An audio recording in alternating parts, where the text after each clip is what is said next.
దోసేవయ్యా బాబు, ధర్మం బాబు, ధర్మం బాబు, తొందరగా ఇవయ్యా బాబు, ధర్మం బాబు, ధర్మం బాబు, దండాలి బాబు, తొందరగా కానివయ్యా.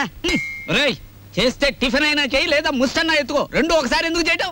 అదేంటండి బాబు, మా వృత్తి మాది, మీ వృత్తి మీది. అయినా మా వృత్తి మీరు చేయగలరేంటి బాబు? నాకు బుద్ధి లేకపోతే పొద్దునే నీతో డిస్కషన్ ఏమిటి? అట్టు పడిపోతుంది చూసుకోండి. ధర్మం చేయండి బాబు. తగలడు పొద్దున్నే ఏదో ముష్టి బేరం. ఇదేంటండి ఆంజనేయులు గారు ఇలా అయిపోయారు? ఏమిట్రా పేరు పెట్టి పిలుస్తున్నావు? పిలిచింది నేనండి. ఏమిటి ఇలా అయిపోయారు? రోడ్డు మీద బండిట్టేసరే. ఏం చేస్తాను తల్లి, హోటళ్ళు బళ్ళు అవుతాయి, బళ్ళు హోటళ్ళు అవుతాయి. ఆ రాంబాబు నాకు హ్యాండ్ ఇచ్చి వెళ్ళిపోయినప్పటి నుంచి ఇలా అయిపోయాను. ఏంటయా దోశ ఇట్టా ఉంది, ఏం వేసి కాల్చావు?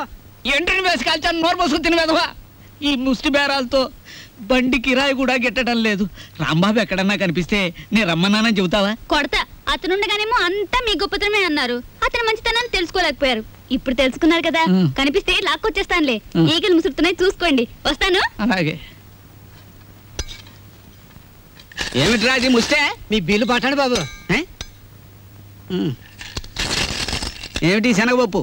ఇవి లెక్కెట్టుకోవడానికి నా జీవితం చాలదేమో. 3 రూపాయలు ఉన్నాయా? 2 రూపాయలు చిల్లర ఉండదు బాబు. మరి ఇంకో రూపాయి ధర్మం చేశారనుకోండి బాబు. బాబా, ధర్మం బాబు. నేను ఈ బండి మానేసి నీ వెనకాల వస్తే నీ తిక్క కుదురుతుందిరా వెధవా. ఒరే ఆంజనేయులు అడుకుంటాడండి రోయ్. నా పరిస్థితి వస్తే మీరు అడుకుంటారా? అప్పుడు నేనవుతా.